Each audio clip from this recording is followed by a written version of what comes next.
안녕하세요. 종합권 전문 SD 입시 컨설팅입니다. 오늘은 올해 정시로 대학을 가기 힘든 이유에 대해 한번 알아보겠습니다.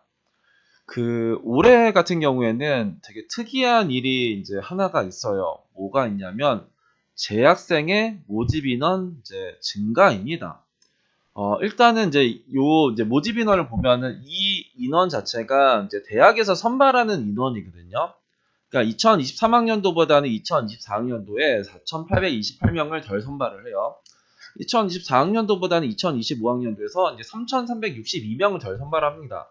그러니까 이 이유는 학력 인구가 매년 감소하기 때문이에요. 그래서 학력 인구가 감소하니까 이제 대학에서도 야 우리도 이제 모집 인원을 좀 줄일 거야. 모집 인원 좀 줄여서 선발할 거야. 이제 이렇게 한단 말이에요. 그래서 매년 이렇게 줄이고 있어요. 그리고 올해 같은 경우에는 수시에서는 이제 551명을 줄였고 정시에서는 또 2,811명을 줄여요. 이것만 해도 지금 이제 정시에서 대학을 가기가 되게 어려운 건데 그리고 이제 수도권, 비수도권의 이제 수시 정시 이제 비율을 보시면 수도권 같은 경우에는 이제 65%를 이제 수시에서 선발하고 35%를 정시에서 선발을 해요. 그런데 이제 비수도권 같은 경우에는 수시에서 거의 90% 선발하고 정시에서는 이제 10%밖에 거의 선발을 하지 않아요. 그래서 일단은 이 4, 5등급, 그러니까 중하위권 학생들은 이쪽에가 이제 되게 기울어진 땅이에요. 수시로 무조건 가야 되는 상황이었습니다. 근데 여튼간에 어째가 이제 정시까지 간다라고 했으면 여튼간 되게 안 좋아진 상황이고 그리고 이번 시즌의 가장 큰 변수가 뭐냐면 얘네예요. 이 재학생의 증감이 2024학년도에서 수능을 이제 응시를 했었던 인원이 이제 그러니까 32만 명이었어요. 근데 올해는 34만 명이 됩니다. 그래서 14,000명이 일단은 이제 모집 인원 증가를 해요. 우리가 이번에 의대가 이제 모집 인원을 많이 증가해가지고 뭐 재수생들의 역자급으로 이제 많이 들어올 거다라고 생각을 했지만 여튼간에 졸업생, 그러니까 재수생들을 항상 많이 이제 들어온단 말이에요. 매년 많이 들어왔는데 졸업생의 이제 모집 인원 증가는 그러니까 수능 응시 증가는 2,000명밖에 안 돼요. 근데 재학생의 이제 인원이 14,000명이 이제 증가를 했다. 그러니까 우리가 이제 재수생, 그러니까 의대를 준비하는 재수생의 증가가 이 아래쪽 대학이랑 이제 상관이 없을 거라고 생각을 했잖아요. 그쵸? 그러니까 뭐 의대를 준비하는 애들이 갑자기 막 저기 뭐 경기도 소재에 있는 대학을 쓰고 이제 그러지는 않을 테니까 쟤네들 의대 아니면 나 이번에 그냥 안 갈래 이렇게 된단 말이에요. 근데 얘네들이 이제 문제예요. 얘네들이. 그러니까 이 14,000명은 어디라도 가야 되는 애들이 14,000명이 생긴 거예요. 그러니까 뭐 얘네들은 이제 뭐 경기도 소재 대학이나 아니면 이제 충남권이나 뭐 대전권이나 아니면 직어국이나 이런 데를 가고 싶어 하는 애들이 작년보다 이제 14,000명이 이제 증가를 하였다. 그렇지만 모집 인원 작년보다 대학 모집 인원 3,300명이 줄었고 그리고 이 비수도권은 이미 이제 인원을 엄청나게 정시에서 선발을 하지 않는다. 그렇기 때문에 그냥 그런 것들이 있죠. 이래도 여튼간에 이제 추가 모집으로 나온 대학들은 되게 많을 거예요. 근데 그런 대학들, 그러니까 추가 모집에서도 되게 많이 나오는 대학들을 제외하고, 그러니까 예를 들면은 뭐 천안권에서는 이제 추가 모집에서 막 많이 나온 대학이 뭐 나사렛대, 뭐 그리고 어디가 있어, 뭐 선문대, 뭐 요런 애들이 일단 많이 나온단 말이에요. 뭐 한서대, 뭐 대전에서는 배제대, 대전대, 모건대 뭐 요런 대학, 그리고 강원도에서 뭐 상지대, 뭐 요런 가톨릭 관동대 요런 대학들은 당연히 뭐 그렇겠지만 그러면 이제 충남권에 막 순천향대 그리고 이제 지방에 이제 직어국 뭐 요런 애들 있죠. 뭐 지방 캠퍼스 뭐 상명대 천안이나 단천이나 아니면은 뭐 건클이나 뭐 홍대 세종이나 고대 세종이나 이런 쪽에서는 엄청나게 이번에 이제 미어 터질 가능성이 있어요. 왜냐하면 그 대학들은 정시 추가 모집에서 많이 나오는 대학들이 아니거든요. 그래서 그런 쪽의 대학은 작년보다 오히려 올해 이제 들어가기 이제 어려울 수도 있어요.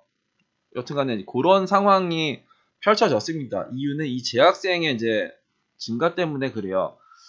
여튼간에 이번 전체적으로는 정시로 대학을 가기가 이제 어려운, 작년 입시 결과보다 내 점수가 높아도 떨어질 수도 있는 가능성 되게 높은 판이 이제 올해 판인 것 같습니다. 그리고 이제 올해도 특징을 보면은 이쪽은 이런 거죠. 이번엔 이제 거의 퓨전, 그러니까 문과, 이과의 퓨전으로 이제 선발한 대학들이 이제 대부분이요. 그러니까 작년까지만 해도 문과 학생들이 이제 이과를 지원할 수 있는 대학은 광운대 이하의 대학들이었어요. 왜냐면은 광운대 이상의 이과의 대학들은 다 미적기하의 과탐을 응시해야지 지원을 할 수 있었었는데 올해부터는 그걸 다 열어둬요.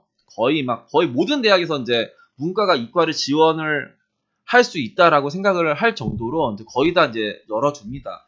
그렇기 때문에 이쪽에 과탐의 이제 비율 자체가 엄청나게 줄어들고 10% 정도가 줄어들었죠. 사과탐의 이제 인원은 이제 많이 늘어나고 사탐의 인원도 이제 증가를 해요. 그래서 이 변수로 인해서 이제 몇몇 대학에서는 어쩌다 보면 이제 변수가 생길 수도 있죠. 근데 개인적으로는 이과 쪽에서 과탐으로 고정한 쪽의 대학들 중에서 이번에 어쩌다 보면 큰일이 벌어질 수도 있지 않을까. 그러니까 예를 들면은 뭐 서울에서는 이제 홍대가 이제 과탐 평균이 수학 미적 기하의 과탐 평균. 그리고 인천대 같은 경우에가 수학 확통 미적 기하의 과탐 평균. 이런 식으로 이제 해요. 그리고 고대 세종, 홍대 세종 같은 경우에도 이제 과탐을 응시를 해야지 이제 지원이 가능한단 말이에요. 근데 과탐 두 개를 응시하는 인원 자체가 이제 많이 줄었기 때문에 그냥 그쪽을 지원할 수 있는 애들이 되게 많이 줄어든 거예요. 10% 정도가 줄어든 겁니다. 그래서 그런 식으로 이제 틈을 찾아보면 틈을 찾아볼 수 있지만 전체적으로는 작년보다 뭔가 대학을 가기가 되게 어려운 상황이고 그리고 이제 이 문과 이과를 보면은 이제 문과에 뭐 사탐에서 이제 사회문화 같은 경우 작년보다 30%, 생활과학윤리는 13%, 윤리사상 9%, 한국지리는 9%, 8%, 뭐 정법은 19%, 세계지리는 14%막 이런 식으로 다 증가를 해요. 근데 이 과탐의 응시 그 인원 같은 경우에는 이제 지구과학은 9%, 생명과학 12%, 물리 8%, 화학 24% 이런 식으로 일단은 엄청나게 급감을 하고 또 생뚱맞게 이 2 과목, 그러니까 지구과학 2는 20%, 생명과학 2는 42%, 물리T는 32%, 화투는 또 6% 일단 이런 식에선 또 이제 증가를 한단 말이에요. 이게 또 이제 뭐 의대 때문에 뭐 그럴 수도 있는데 그러니까 이런 거, 그러니까 과탐에서도 이제 원, 투의 이제 온도 차이가 달라요. 근데 이쪽에서 사탐 과탐에서는 이제 2 과목까지 포함해가지고 이런 식으로 이제 비율이 나왔는데 과탐에서 일반적으로 이런 식으로 하면 더 많이 줄었다. 그렇기 때문에 중위권 아니면 이제 여튼간 중하위권 정도에서 과탐으로 고정하는 그런 쪽의 대학의 이과에서는 어쩌다 보면 크게 이제 내려올 수도 있는 대학이 몇몇이 있고 그렇지 않고서야 전체적으로 이번에는 정시로 대학을 가서 정시에서 뭔가 인생 역전하기가 되게 이제 어려워지는 상황이 나올 수도 있죠. 그리고 반면에 또 이제 진짜 이제 그런 거예요. 중하위권 대학에서는 크게 변수는 없을 수도 있는데 의대 때문에 이제 반사 이익을 볼 수 있는 대학은 서울에 있는 정말 최상위권 애들이겠죠. 뭐 스카이, 서성한, 중경외시 뭐 요런 쪽에서는 오히려 또 변수가 생길 수도 있지 않을까라는 생각이 있어요. 여튼간에 그러니까 중하위권에서는 여튼 판 자체가 상당히 안 좋다. 그렇기 때문에 작년 입시 결과를 기점으로 안전하다 막 이렇게 생각을 해서 지원을 했는데도 불구하고 정말 말도 안 되게 떨어지는 대학들이 꽤 많이 나오지 않을까 싶습니다. 그래서 올해 정시는 이제 이런 변수가 있다라는 것 정도는 좀 아셨으면 좋겠습니다. 오늘은 정시로 대학을 가기 힘든 이유에 대해 한번 알아봤습니다. 감사합니다.